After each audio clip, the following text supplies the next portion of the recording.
Voter. Les Ivoiriens s'intéressent-ils toujours vraiment à cet acte citoyen en Côte d'Ivoire? Sinon, comment comprendre que sur une population de 27 millions d'habitants, seuls 7 millions sont inscrits sur les listes électorales? Pour combler ce déficit en vue des élections à venir, la Commission électorale indépendante, la CEI, est en mission. Elle était à Paris le 16 octobre 2022 pour échanger avec la diaspora.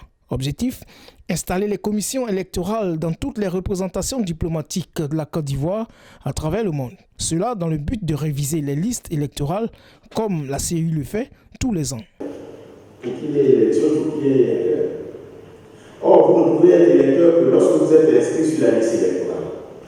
D'où la nécessité de définir ce que c'est que la liste électorale qui confère la qualité d'électeur et en vertu de cette qualité, vous devenez un invité au dîner électoral, qui est la campagne, qui est le vote. Alors, conformément à l'article 6 du Code électoral, la liste électorale est un document administratif sur lequel tous les citoyens viennent s'inscrire. Et l'article 6 dit que cette liste électorale doit être tenue à jour annuellement en tenant compte des mutations intervenues dans le corps électoral. Ça veut dire quoi? Ça veut dire tout simplement que si vous vous inscrivez aujourd'hui, dans un an ou deux, il peut y avoir des modifications. Ces modifications peuvent résulter de 4 situations. La première, c'est que chaque année, il y a des citoyens qui acquièrent l'âge pour voter, qui est de 18 ans. Donc il faut capter ces nouveaux majeurs. Mais tout comme les citoyens, bien que majeurs, n'ayant pas déterminé ou exprimé leur volonté de se voir inscrits sur la liste électorale. Ce faisant, eux aussi seront captés s'ils décident bien entendu de se faire inscrire. Deuxième élément, c'est que la révision permet d'actualiser la liste électorale.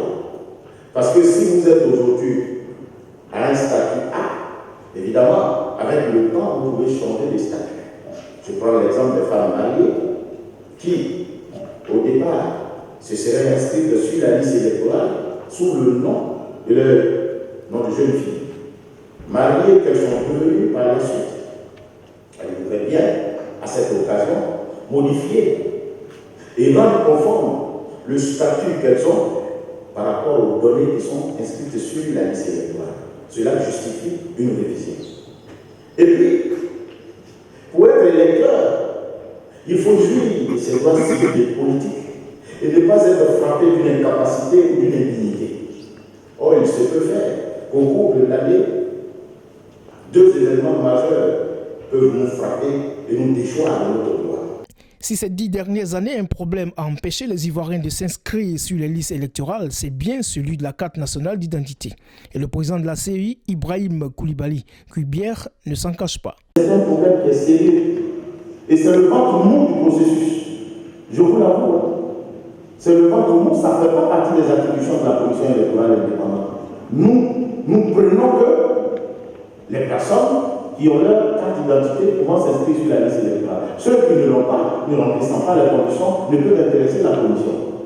Mais étant ivoirien, c'est le cœur peiné, on constate qu'il y a des gens qui, bien qu'ayant entrepris la démarche pour avoir la carte d'identité, ne l'ont pas. Mais je pense qu'il y a eu un dysfonctionnement salutaire. Il y a eu un dysfonctionnement au niveau de choses comme on appelle la délivrance des cartes nationales d'identité. Mais ce sont des choses qui sont en train de se résorber. Lors de cette rencontre de Paris, il a également été question de la crédibilité de la CEI lors des joutes électorales. Car les résultats donnés par la CEI depuis plus de 10 ans ont souvent engendré des conflits. Croyez-vous que la Commission puisse changer le nombre de suffrages exprimés au profit des candidats quand ce suffrage-là est sérieusement élu? Croyez-vous qu'on peut le faire? Qu'on puisse le faire? On peut tromper peut-être à l'extraordinaire 1 ou 2 voix. Mais quand il y a 1000 voix, il y a 2000 voix, il y a des millions de voix, comment nous faisons? Comment nous faisons? Mais il y a l'opposition qui est représentée par 4 personnalités. Comment faire?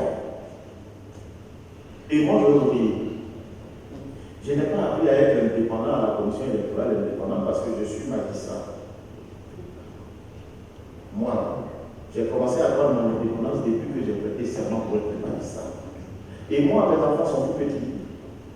Je ne suis pas prêt à me confondre dans une situation qui n'est guère prévisante pour mon pays. Donc, moi, mon indépendance est dans ma tête. Et dans ma tête, flotte la foi. Et j'ai foi en Dieu. Donc, je fais de sorte que ce qui est dit soit conforme, ce qui est exprimé soit conforme à ce qui sera dit. Ce n'est pas parce que le président m'a nommé, ce qui n'est pas le cas. J'ai été élu. Et ce n'est pas à la commission électorale indépendante qu'on gagne les élections, parce que ce n'est pas la commission électorale qui exprime les voix, c'est le peuple qui exprime les voix. Pour les Ivoiriens de France, cette mission de la CEI est la bienvenue, pourvu que les listes électorales ne soient plus source de conflits avant même les résultats des élections. Il y a d'autres choses, il y a d'autres valeurs dans une république que le vote. Que c'est par le vote que le citoyen fait le choix de ses dirigeants, fait le choix de ceux qui vont décider à sa place, de ceux qui vont parler à sa place. Donc il sera super important. Pour moi, j'espère qu'au-delà de cette rencontre qui vient d'avoir lieu, il serait bon qu'après, comme il a annoncé lui-même, qu'après il y ait d'autres missions au niveau de la commission électorale de la représentation diplomatique de France qui fassent le tour de la France. Je pense que c'est une très bonne chose parce qu'il répond bien aux questions, il est très averti de son sujet et on arrive quand même à échanger et on est arrivé aussi à lui expliquer un peu les problèmes que nous rencontrons, nous les gens de la diaspora. Donc moi je pense que c'est une rencontre très enrichissante et je les remercie d'ailleurs parce que je pense qu'à chaque nouvelle élection, ils se déplacent eux-mêmes pour venir nous expliquer un peu les enjeux. Très convaincu, je suis très convaincu.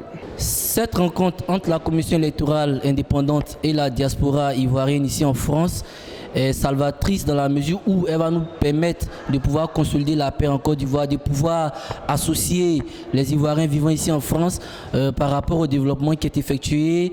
C'est une mission qui va permettre d'avoir une situation inclusive, réunir tout le peuple ivoirien autour de l'idéal de paix et de démocratie. J'espère qu'aux prochaines élections, cette commission fera son travail et qu'on n'aura pas de crise post-électorale parce que la Côte d'Ivoire veut vraiment aller à la paix.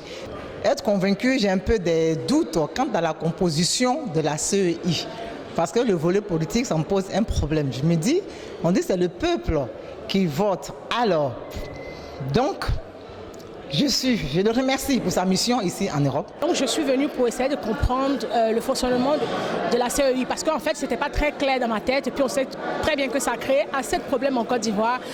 Donc je voulais comprendre leur fonctionnement. J'ai été vraiment très surprise. Le président de la CEI parlait super bien et répondait aux réponses sans vraiment langue de bois. Par contre, ce que je n'ai pas apprécié, c'est le retard et puis aussi les questions posées par les personnes n'étaient pas assez directes et donc ça a pris assez de temps. Mais sinon, dans l'ensemble, franchement, c'était très bien organisé. Et le président de la CEI, Coulibaly Cuibert, est d'accord pour dire que la guerre peut venir de la CEI comme la paix peut en provenir. Toute la responsabilité de cette institution dans les élections est clairement établie. Après Paris, le président de la CEI et sa suite continuent leur mission dans les autres villes françaises comme Bordeaux, Nice, Nantes, Strasbourg.